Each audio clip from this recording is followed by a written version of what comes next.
Welcome everybody to Rise Up the Show. It's a rainy episode, so if you can see behind me, it's raining here in Dallas. But today I got my good friend Mr. Garth. We call him Mr. G.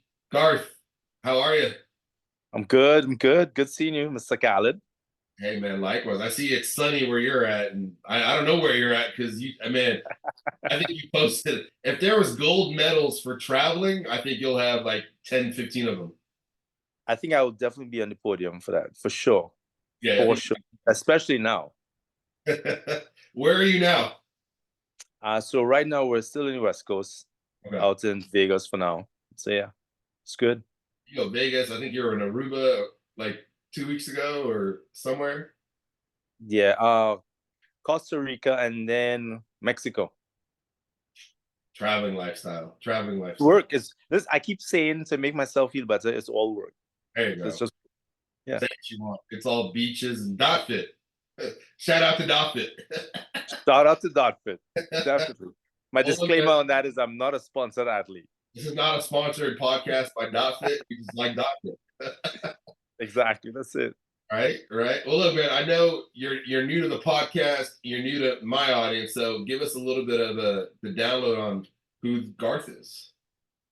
Um, I mean, I think when we ask the question who Garth is, we can actually talk about what Garth has done. But I think I go back to who Garth is. We'll get to. Um, I need to know who Garth is first, and then we'll get to who yeah. I think let's go back to that. I think very, very passionate, very, very service oriented for a long time.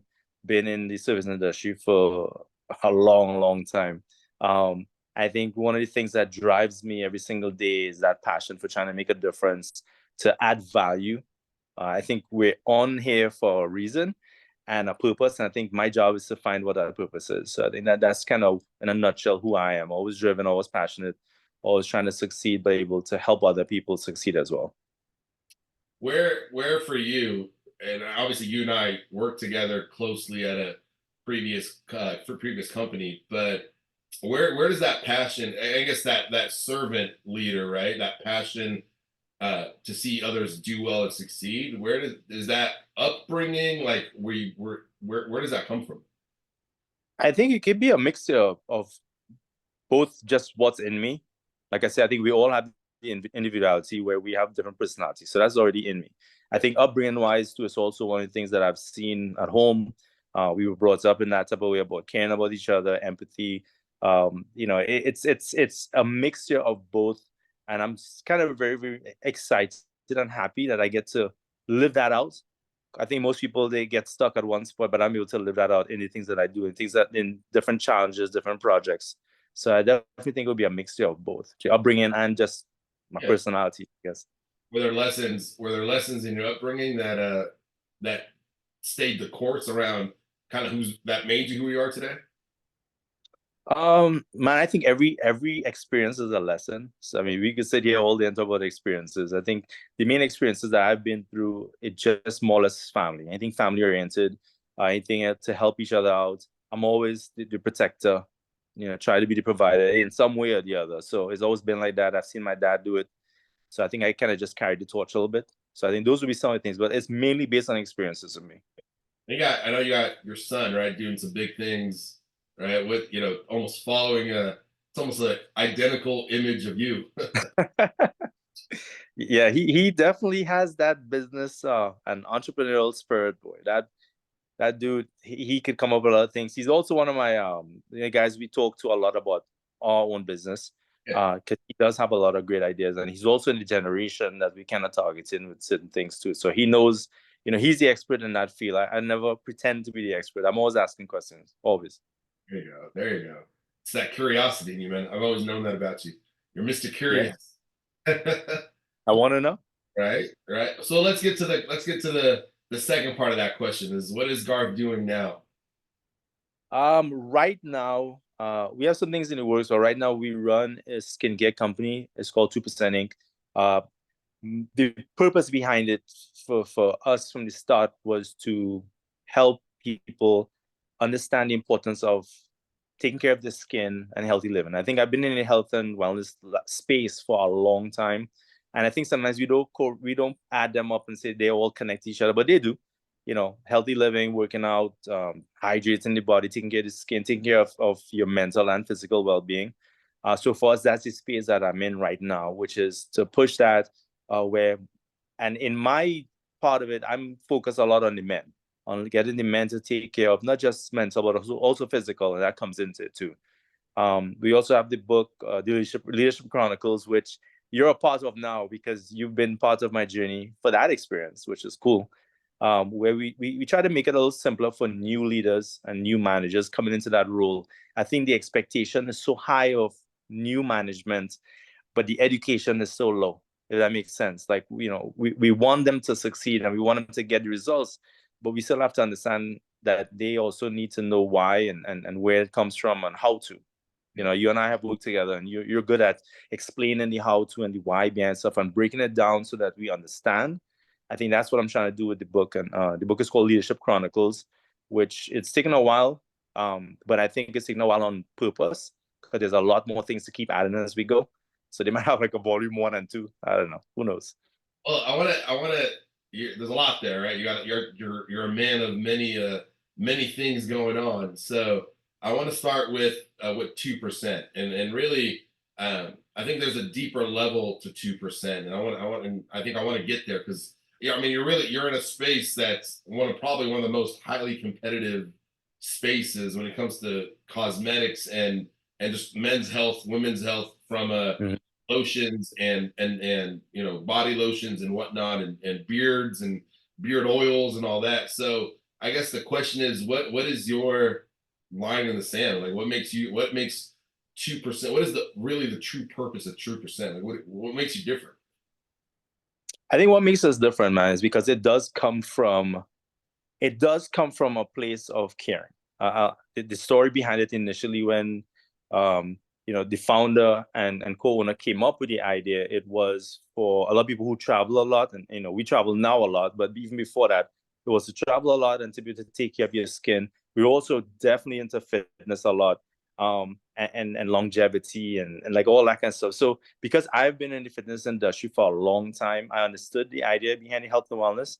But I think a lot of times people are not educated enough on how to take care of themselves. So our job, kind of like as educators as well, like, hey, this is what you can do to take care of your skin, even if you're traveling, even if you don't have time. For me, this time around, my focus is I don't have enough time to do the whole skincare routine. As a man in my space, it's a little bit more, it's different for most people to see a man in the skincare space because they normally associate that with, not with men as often. I think, but because I've been in health and wellness for a long time, I understand the need for it too. So even in this aspect, it's about being of service and educating people on how to take care of themselves, um, physical and mental. But this part will be the physical part of it, and take care of your body so that it lasts longer. Take care of the skin so we don't look older than we are. If and that's a factor too, because there are a lot of things that go into aging well. So that's also part of what we're trying to do, and it's homemade, and it's not just a brand that is just ordered from somewhere else. These products are literally made at home, and they're all natural. There's no toxins, so it'll last longer, and it helps you, and it's actually better for your skin because it will definitely help to nourish the skin. So I'm going to come back to that because I think I want to kind of reverse into just the process, right? Because you've been, I think what, it's about a year now. You started talking to me about 2% and what you wanted to do. So walk us, for someone watching or listening, kind of walk us through, because this is a true entrepreneur startup. I'm in the kitchen mixing these things together, making the lotion or whatever, or the beard oil. So walk us through that. I guess where did the idea come from, right? What did you see out there? Because obviously, if I'm going to start a business, it's to solve a problem. And so, what did you see out there that maybe some of the other cosmetic brands weren't solving? And then walk us through that journey up to now. Yeah, again, the credit, I will tell you right now, the credit, I cannot take the credit for this because this started 10 years ago. The founder, she actually had the idea of it. We made the shea butter because shea butter is one of those things that people use regularly, for their skin, to keep the skin hydrated, to make sure that the skin is shine, like this nice glow on your skin. So she came up with that there. I think what happened the last year and a half, 2 years ago, is that we revisited the idea to kind of like branch out into different communities and to make people a little bit more aware. So there's a little bit more awareness there too. The products that are made, I am not the one making those products in the kitchen. I try sometimes. I'll tell you right now. I know when to stay in my lane with a lot of things. So a lot of it is made by the the co-owner and founder of the company. Um, and a lot of the additions are suggested by me because I feel as though there's a need for, like with the beard oil and even the eucalyptus body butter. Those are things that I've used eucalyptus in the past, and I'm like, well, if this could help me with, like, you and I've had long, long days. We still have long days. If that could help me at the end of the day, it makes sense. So it's a combination of that chemistry background that she had in terms of creating these products, and the idea of me being in the industry and say, hey, what is the need and how do we fill the need? So for the guys who have the long days and don't have time for the whole skincare routine, what's the quickest way to get it done, nourish the skin, and still be able to function every day without having to take so much time out of your day to do that? You know, so I think the basis behind it really started with her coming up with the idea, like, hey, shea butter is something that I could use when I travel a lot, and maybe other people could use it too. So that's how it started. It actually still is the same concept. A lot of people who purchase from us, they actually travel a lot too, and it's hard for them to take care of their skin, especially, you know how that is when you get in the air and you get somewhere else, the skin's dry, nothing's nourished, you're not even hydrated properly. Yeah. So it comes from mostly that aspect of it, and looking at it from that lens in terms of how can we help people to still take care of their skin in less time. Okay. So what are you seeing now? You know, I know you said traveling is travelers, those that are busy lifestyle. Is it just not a priority, and 2% helps them make it a priority? Or what do you think's the why is that the problem?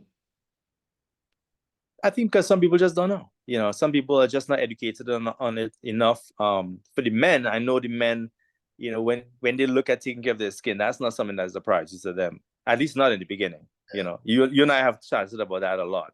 Um, However, if you're thinking long term and you're thinking more or less to look and feel good, it helps to be able to take care of stuff with the skin. You know, the skin is one of the things that we don't have as much protection from when we constantly moving and going different places. So that's one of the main things. It comes just like being hydrated for working out. It's come just like taking supplements. You know, like it's the same thing.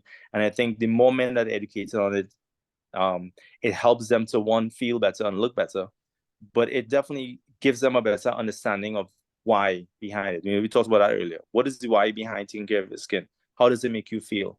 The mantra for us, or the motto for us, is making skin smile. You know, it feels different when you apply the lotion. You know, you and I had that conversation when you tried the cream itself, and you're like, hey, this thing, it smelled good. It felt good. So I think that's one of the things that we want to focus on. Yeah, I tried the eucalyptus. That's actually one of my favorite ones. I know, I know. Very relaxing after a long day. Especially the days that you were having. Yeah.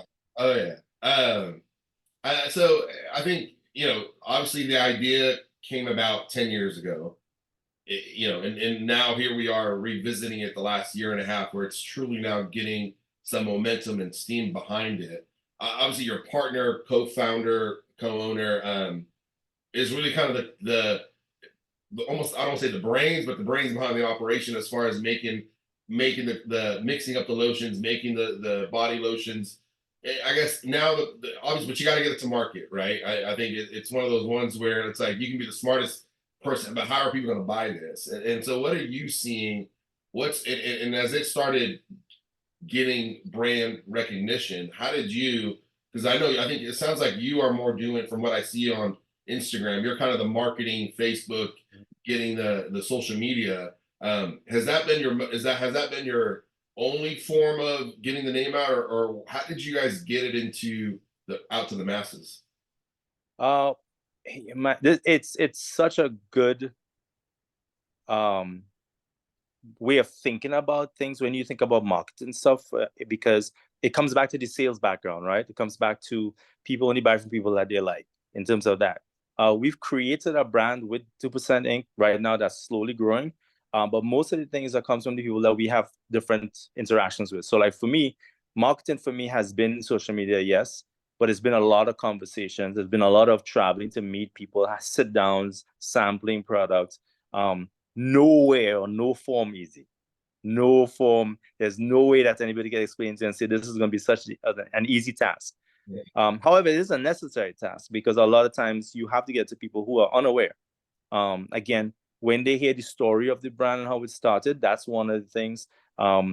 And they could relate to it. They could relate to, even if the business doesn't relate to them in general, but they can relate to how the business started. They can relate to what we're trying to do in terms of to educate people. I've focused a lot on the men, especially with the eucalyptus, the relaxed edition body butter brand, that part of it as well, because I felt as though that was a need. So you find where social media is a main thing for me. Being a guy in this space helps a lot because then they're really interested, like, hey, how did you get started? And then when we talk about it, it helps to educate them. It gives us a forum to educate them on. That's one. The other part about pushing the brand as much, I try to connect with people as much as I can, because I feel as though a lot of times we all have experiences that we just don't share, but they're similar.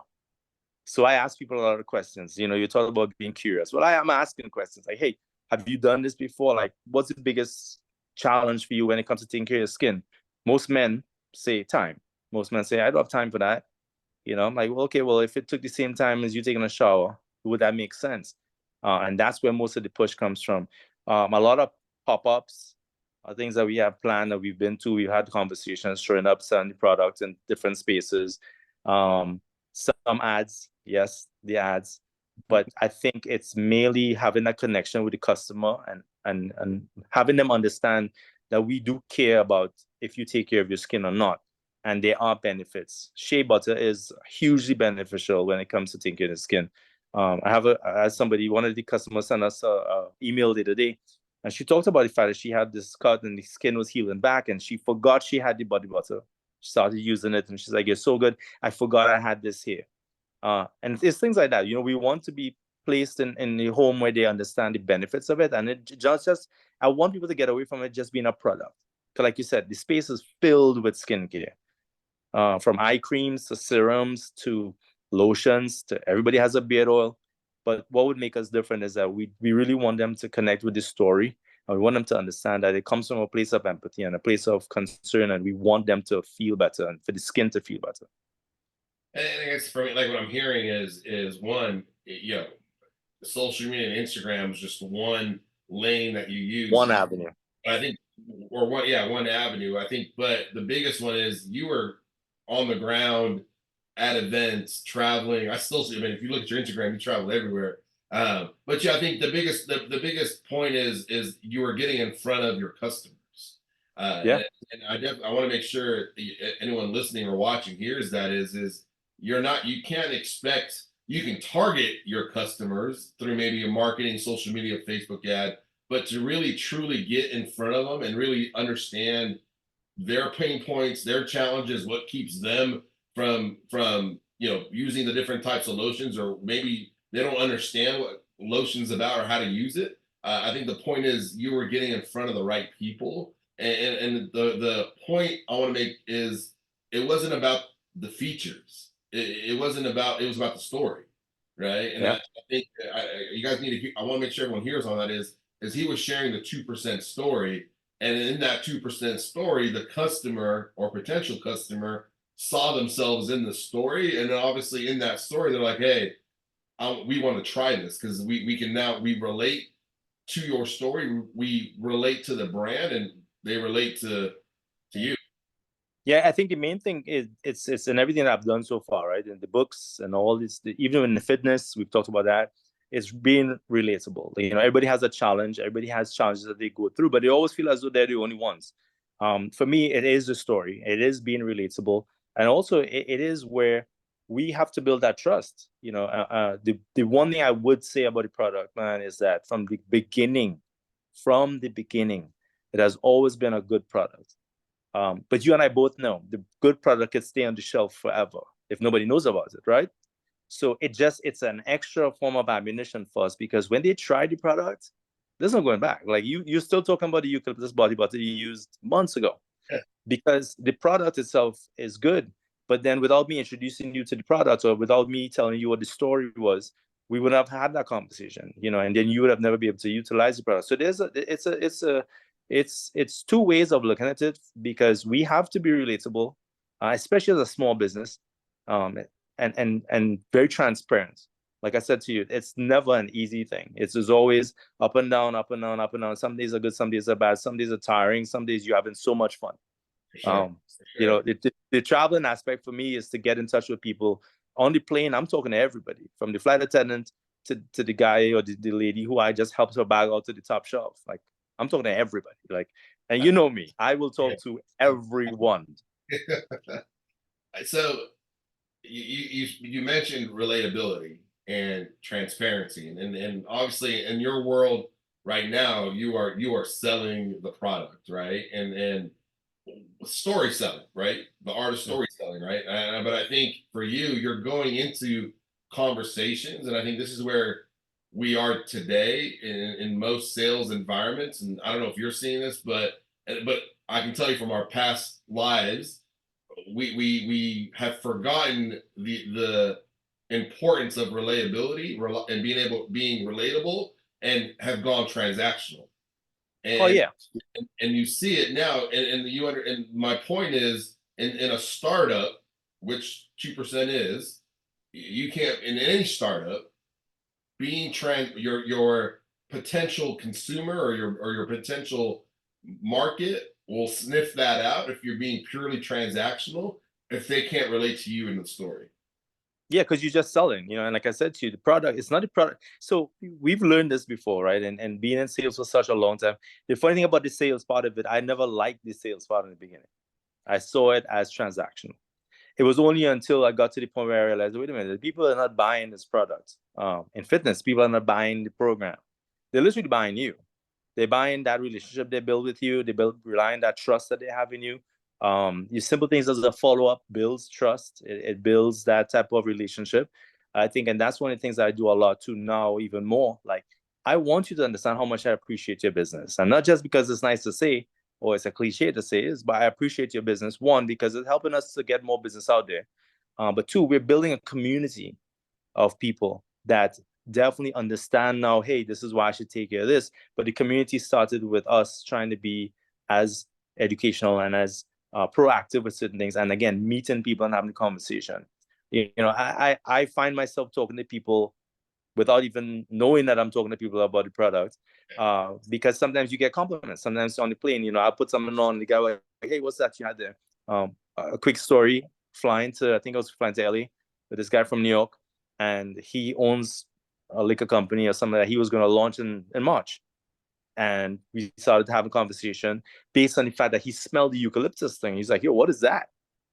I mean, it's an intro, and I was happy for it, but it's building relationships, because even though he didn't know anything about the company, about the business, he could relate to, hey, I like that smell. And that led into a different type of conversation, which is what you have to do when building. And in sales, again, they're not buying the product. You can find the product anywhere. Sure. They're buying the trust, they're buying the relationship, they're buying the fact that they can relate to it.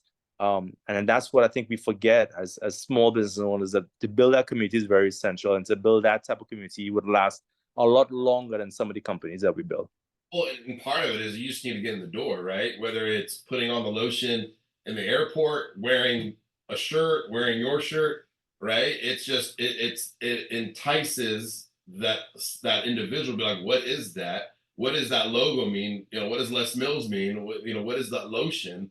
And then from there, it's just you start telling the story. And I think part of it is, and I'd love for you to kind of maybe do some takeaways, maybe two or three, for somebody listening or watching, and they're at where you were a year ago. What are two to three takeaways you would have on your journey to, based off where you are today? Maybe what are some of the lessons, two or three lessons learned along the way? Um, First thing I would say, we have to be confident in what we are talking about. I believe in product. Like, I literally believe in products. I've used the product for a long time.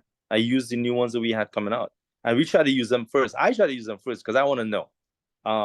But I think having confidence in yourself and being able to be expressing that confidence, but you have to believe in what it is you're doing. And I think initially when we first started off, you know, I'll be transparent. There was a lot of stuff that I didn't understand, and until I started learning about the products a little bit more and understand, then when I had to get in front of somebody, I could explain stuff to them, like learning different types of skin. Like you could ask me that 5 years ago, I'll be totally confused.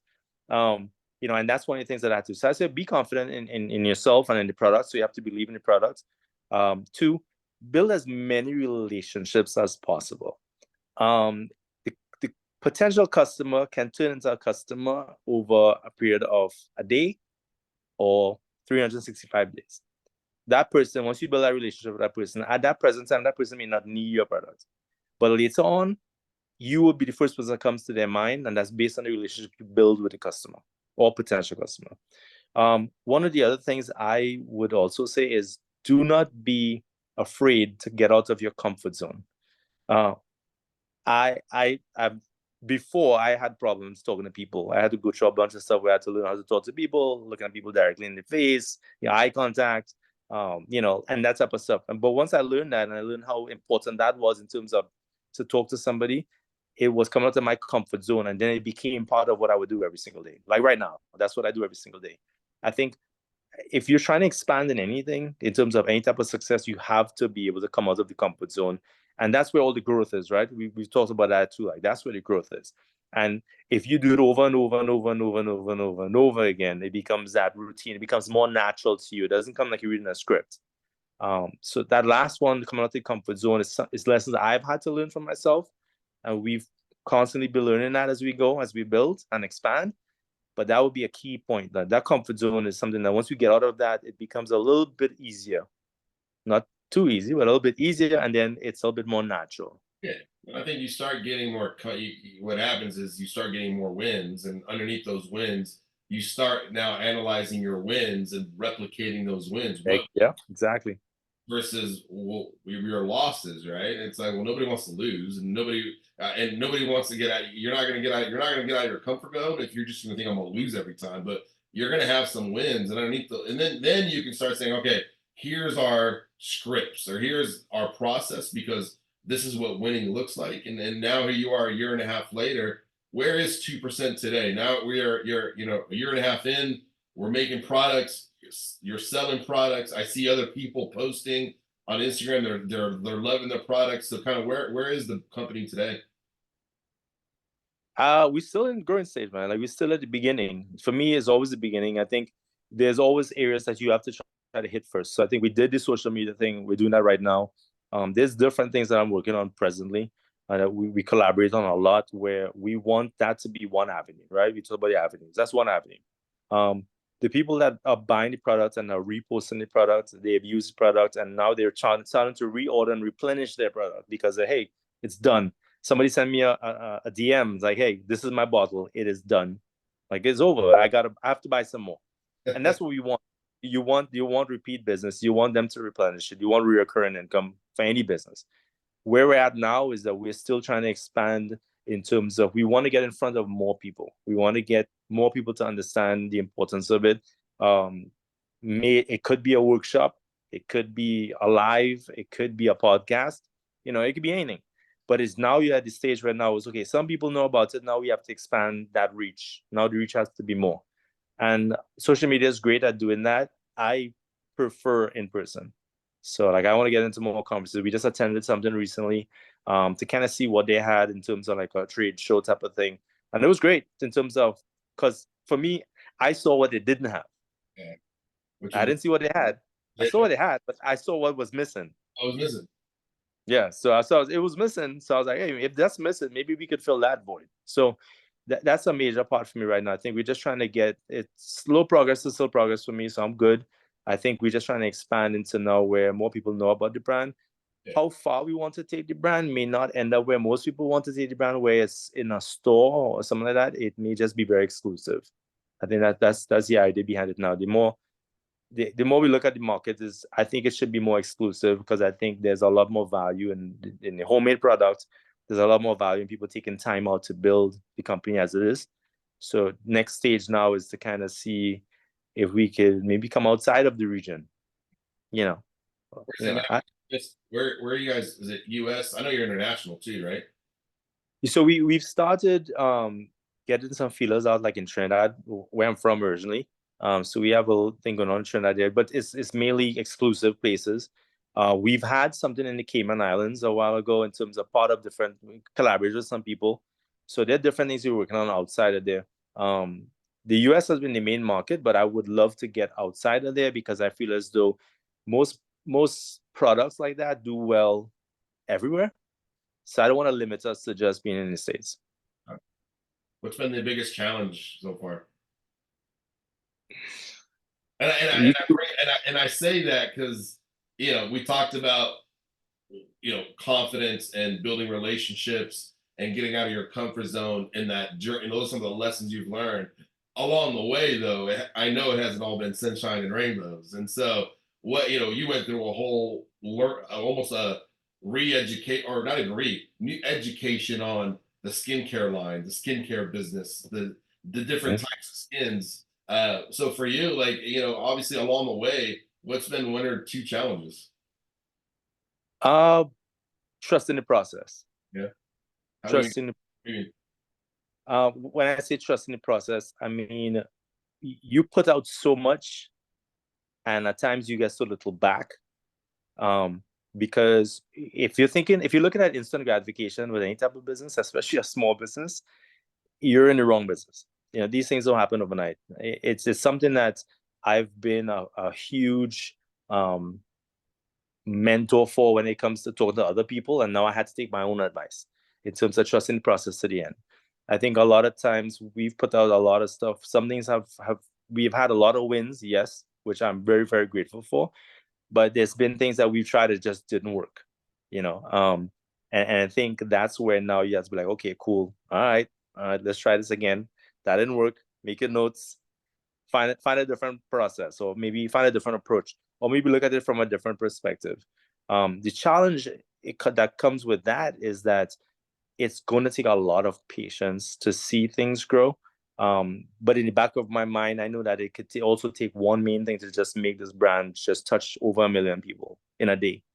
So it's mainly trusting the process. I think with that challenge, you could attach 1 million different challenges into that, but that's the main thing, just trusting the process. Yeah, I think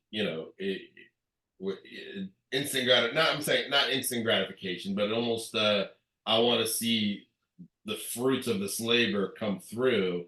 But I think for you, I think patience, I think tied to a grander vision is what it keeps you moving forward, right? But I think for someone maybe, and I think maybe that's a key point is if you don't have that grander vision and you can't see 5-10 years down the road, then you're always going to play checkers and you're not going to win, because then for you is, if I put this post out and I don't get a sale, Done. I don't know if this business is worth it. And so I guess for you, when you're in that kind of state, right? Hey, we just did this, we did this. I didn't get that. I didn't see the return I wanted. Where does the faith of trusting in the process, or where does the patience of staying in the process, where do you find that? Well, there's no plan B. In a way, this is plan A. Again, the belief in the product is a huge thing for me. Like I've always said, once you get a product in front of someone and they try it, it's a win. The product is undeniable. And I'm not just saying that because it sounds good. I'm telling you, like, I truly believe in the product a lot. And I think one of the things that has helped me to stay the course with a lot of the pushes and the things that didn't work out was the fact that long term, I know it will work out itself. But I also know that a lot of things that we go through now are all experiences to learn from and to apply. And in the past, we've learned from different things and applied it, and it's worked. To where I get the patience from, I'm just stubborn, man. Like, I don't want to lose. Right. I don't want to lose. And you could say, well, hey, you don't want to be naive about stuff. But I think if you put things into place and you really invest time and energy into something, over time it will grow. It will get there. And it's tough because you put a lot of resources into it. And for us, the main resource for us is time. Yeah. We put a lot of time into it, but it definitely, when the wins happen, what I've learned how to do now, and I took the team out the other day, and the team is really small, if like 3 of us.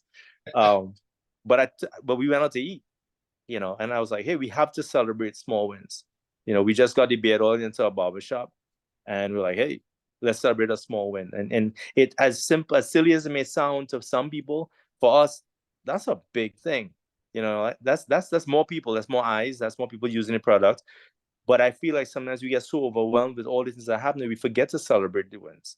So any opportunity I get, any small win that we have, we're celebrating. It mightn't be a big celebration, but we're celebrating regardless. Well, and I think that perfectly transitions to Leadership Chronicles and your philosophy around leadership. Because I think you're right, man. I think it might not seem like a big win to you, but to your team, that was probably a huge win. Or it might feel like a big win to you, but your how you celebrate isn't how they celebrate, and so taking them out and showing a level of appreciation and gratitude, I think it keeps your team working harder for you to wanting to see the company succeed. And so I'm gonna ask the question: what is Garth's leadership philosophy? I think for me, I just feel as though if I build the right culture, we're going to be successful. I think being able to create that motivational culture, yes, that really motivation to me is very, very temporary. I think for me, I'm just trying to make sure that one, I put the work in so that there is work happening.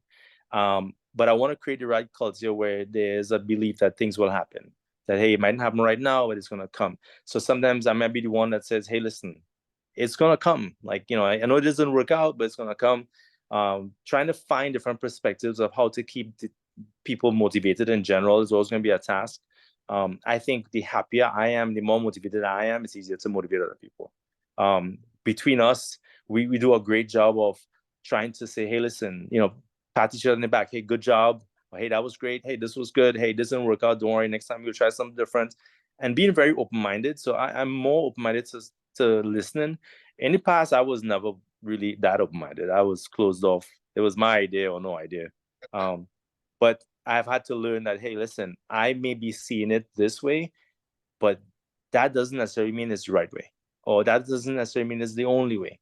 So I think for me, trying to transition from that part of leadership to this part of leadership, especially when trying to get people to help with different things, is mainly trying to say, hey, listen, well, what's your take, or give me an idea, because I may not have the right idea, or this may not work, or you may know more than me in this space.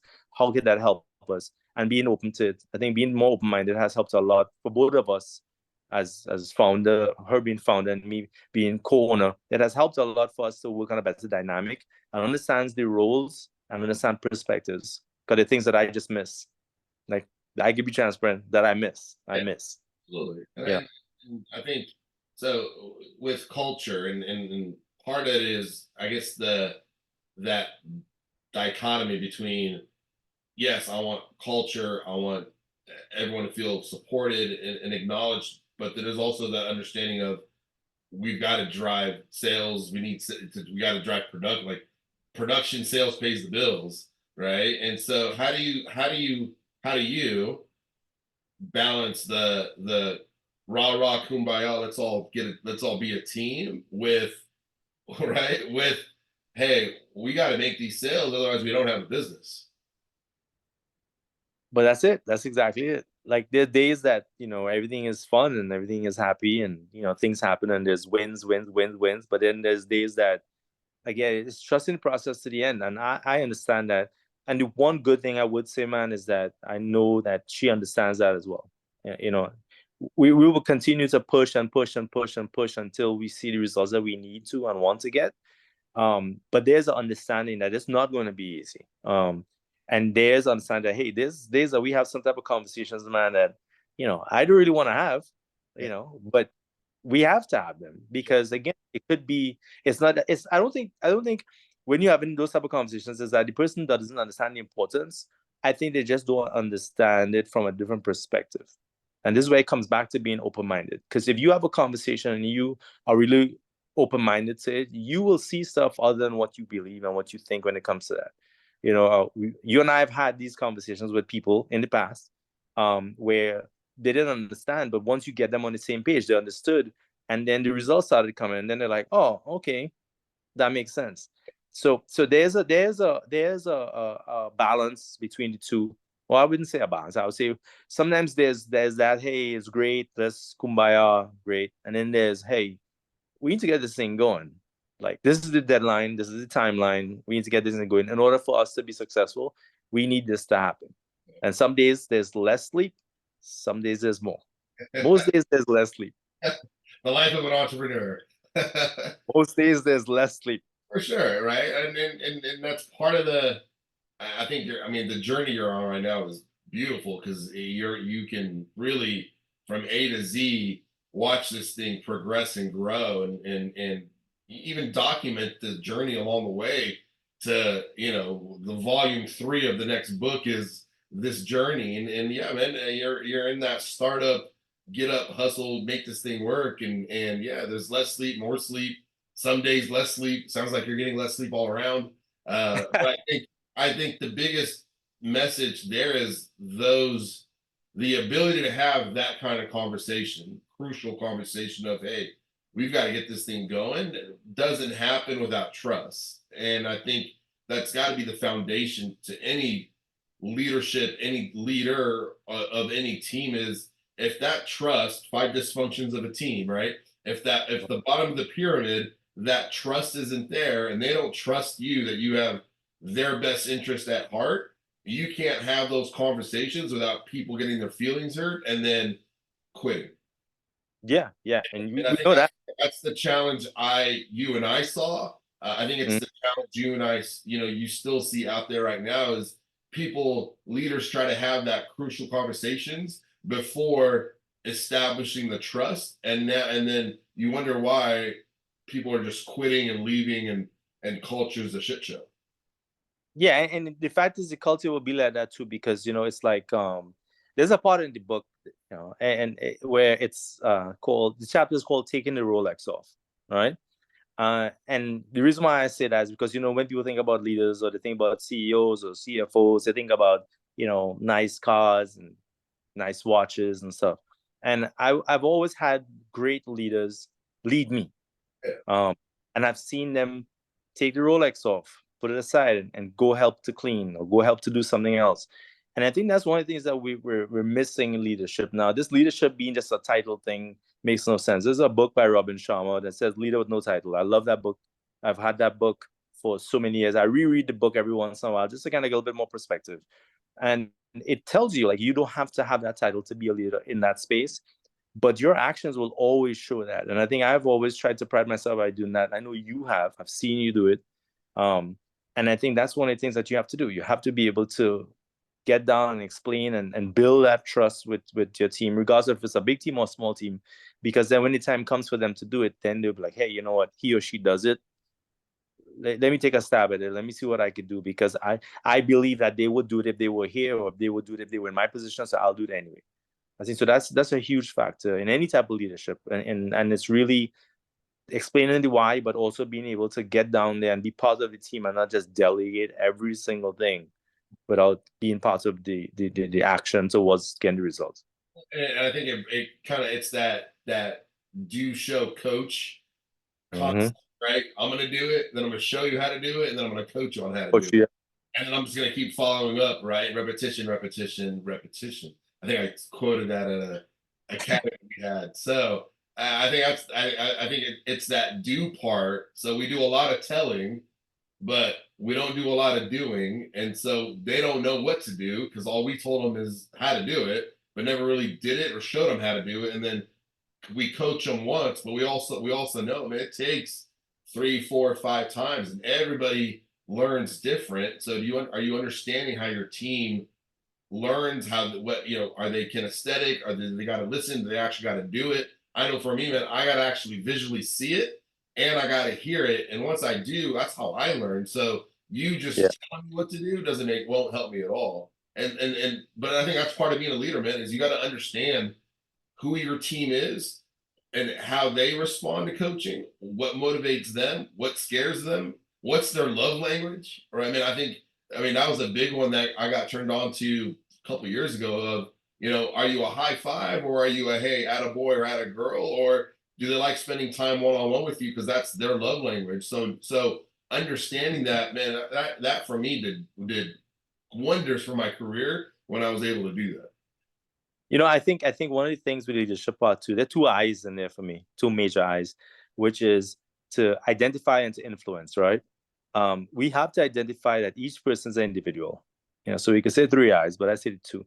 Identify that person as an individual, and identify how you can influence them and they can influence you. Because the thing is that we have these expectations, but without being able to understand who we're dealing with, we talked about simple things in the past about taking somebody out to lunch, get away from the workplace. That's a part of that person might need that because that person might need that to recharge or to replenish. So maybe it's just voice an opinion that they feel as though they have stifled, which could now result in them either being more results oriented or less results oriented.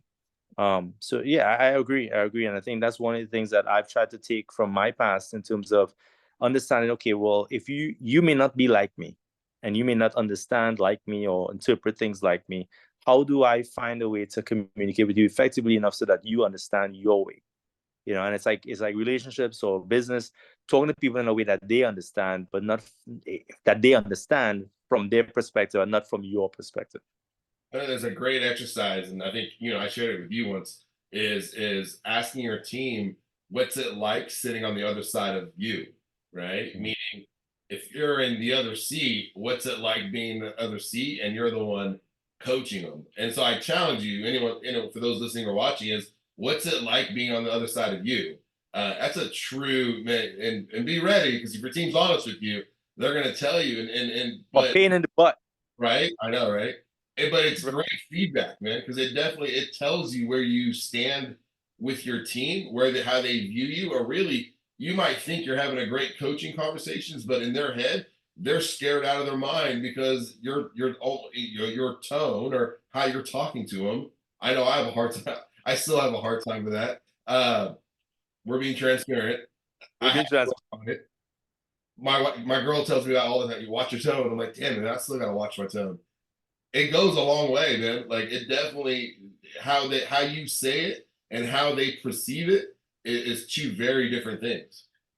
Yeah, it's a huge part of this process. And I was thinking about something when you said that. Like I've had to take a lot of things that I've learned in the past and a lot of these experiences, like that exact system of being on the other side of it. And a lot of times I'm like, yo, how do people deal with me when it comes to like if I was on the opposite side, I just don't think it would end well, and I've had to adjust that, and hopefully I've gotten better. I'm not gonna ask too many people, but hopefully I've gotten better when it comes to that type of stuff, especially now in this business, because I think one of the main factors here is that we have to rely on each other. I think there's no one person. And once I figured that out, and once I realized that, like literally admitted and acknowledged and understood that, I think it has helped me to become a better leader because I'm now more open to conversation. I'm more open to different avenues, different perspectives. And that has actually helped us to grow a lot faster than I thought we would.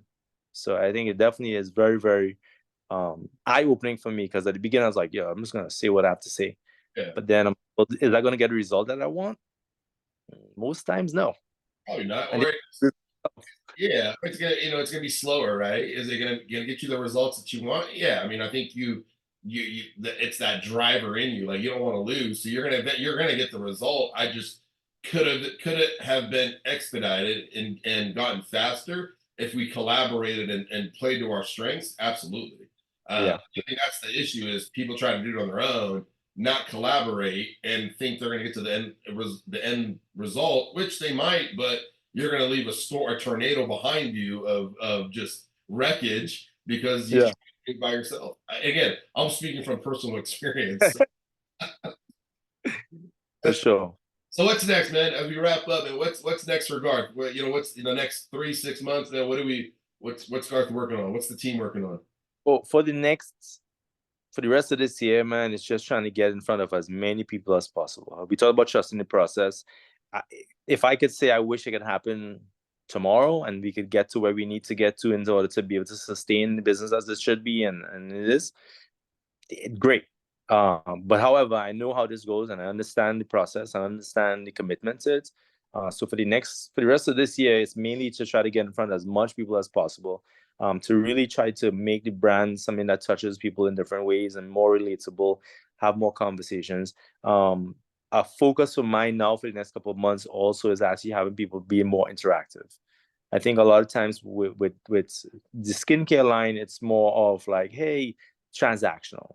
Um, I want to change it a little bit. I want to try something different. I want to see if we could get more people to come up with ideas and us take the idea and run with it. Um, do a lot more things where people are more trusting of the brand and they understand the brand. Like I said, the product is not the problem. The product is not that. I will say it again. If anybody wants to reach out to me to get the product to try I'm telling you that part is easy.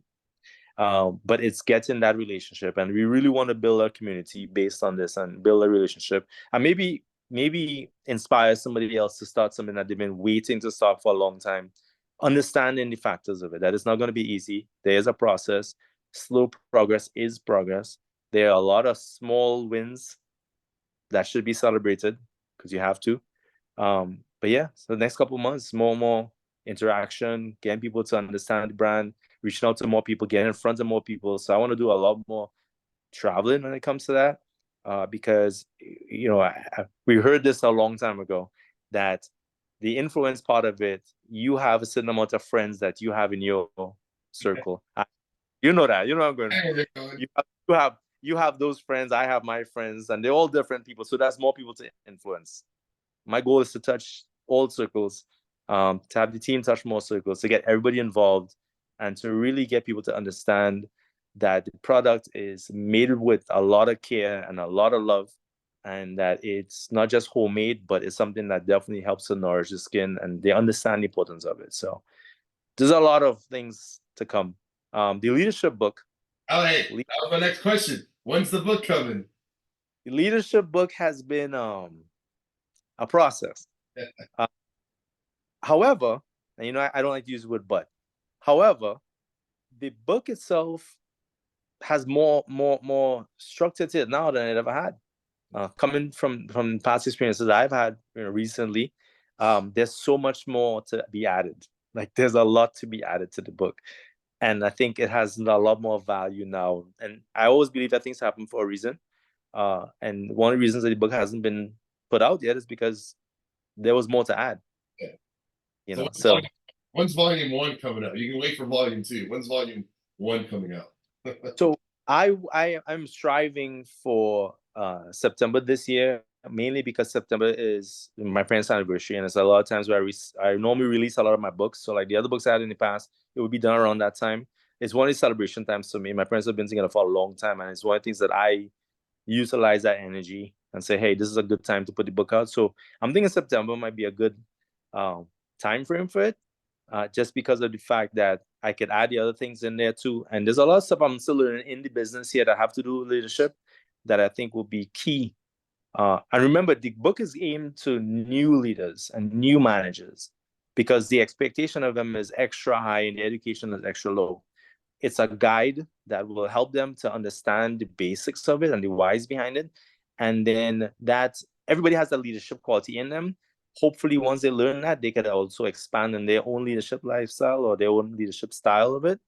But it's mainly a guide because one of the things I've done is fill the voids of things I didn't have. I didn't have that as a leader. I had nobody to give me a guide or say, hey, this is where you start. It was just, you're in a role. This is what's expected to you. Fortunate for me, I've met people like you, and I've met other leaders that have had that capacity to understand the individuality and that people learn differently. So I want to fill that void and maybe put that guide out there, and maybe we could help a couple of people who are now getting into the management role so they understand that, hey, these are some of the things that you have to do to get the results that you want, but to also understand how important leadership is to building a culture and a community. There you go. So for those new leaders or managers, September, hit them up. You just hold them accountable. Yep. I know when I did on this podcast, I would be helicopter. You'd be texting me, hey, September, what's up? Right? Hit them up in September.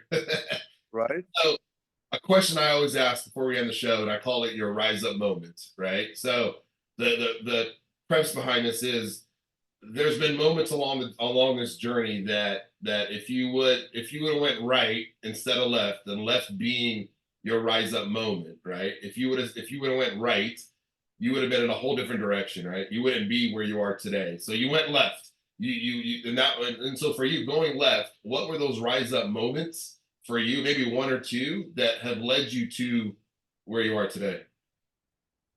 So when you say rise up moments, you mean what would have made me know that I was in the right path? Well, think of rise up moment is I'm at a fork in the road, right? And I have this decision, and if I go right, it's not the right decision. And but for whatever reason, you chose to go left, and that left became that moment, like that aha moment. Like I know I made the right decision. What was that rise up aha moment for you? That's a good one, Khaled. So I Yeah. say again.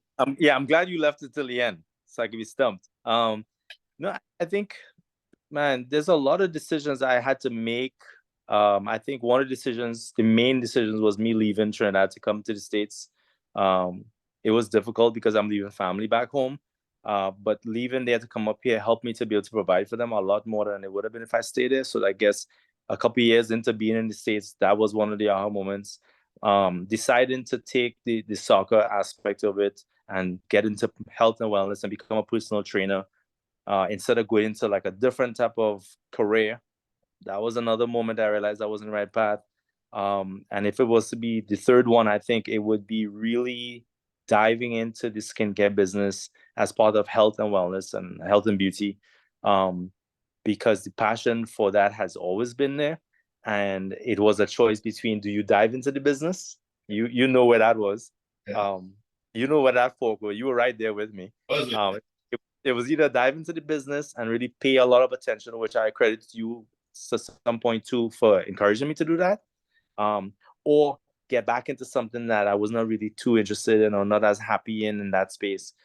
So that would have been one of the moments for me too. I think once I started this, I knew this was what I was supposed to do in terms of being able to talk to people and utilize the skills I've had. Like getting in front of people was something I like to do, regardless of if I'm selling or not selling. So I think that would have been one of those moments where going left made sense. Well, I know that definitely that last one. I know.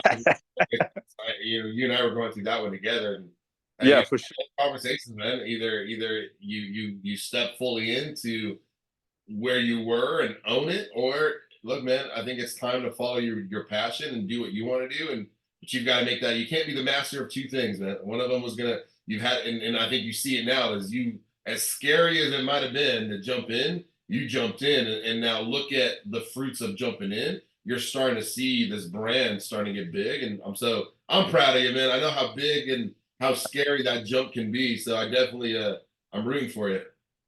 Yeah, but I appreciate you too, man. These conversations we've had. I remember you walking in the snow one time. I'm not gonna talk too much about that, but So kind hard in the snow.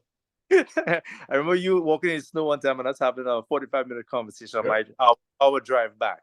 Um, and I think a lot of it comes from, even at that perspective, that part of it, I was a little bit more open-minded, and understanding that sometimes you have to see it from a different perspective. So I know you say you're proud of me, but I appreciate you. I think because a lot of those conversations, some of them I didn't want to hear, some of them I understood, and some of them I needed to hear. So I definitely appreciate you being on that part of the journey too. So My pleasure, man. Well, look, where can people want to get a hold of you, find out more about Garth? Where can they get a hold? What can they? Where do they reach you? so I am on LinkedIn at God Voisin, Voisin. I'm on Instagram at I am God Voisin, same spelling, Voisin. 2% Inc. is on Instagram. We also have a website. The website link is on the Instagram page. It's just at 2% Inc., where you can see the whole lineup of the products. You can see the marketing stuff being done on there. Um, again, it's those are the main avenues that we have right now. We're looking to collaborate with a lot of people too. So hit me up. Let me know what you guys have planned. In terms of the leadership part of it, the leadership part will be done on LinkedIn, mainly because that's one of the forums I've had from before. So the Leadership Chronicles book that you and I have agreed that September would be the date, right? To be held accountable for. That would be fun, I think, mainly on LinkedIn, and then on the Amazon Kindle, because I have the other books on Amazon Kindle right now. So Instagram, I am God Voisin, at 2% Inc. for that one. And on LinkedIn, just simply God Voisin, Voisin. Cool. I'll link all that up for you, and that way in the notes, anyone can go check it out. Guys, I hope you enjoyed this episode. This was a fun, I feel like we keep going, but this was a fun one. But if you liked it, give us a share, give us a follow. Follow us on YouTube, leave a comment. I'd love to get your feedback. Otherwise, appreciate y'all. We will see you soon on the next episode. Bye.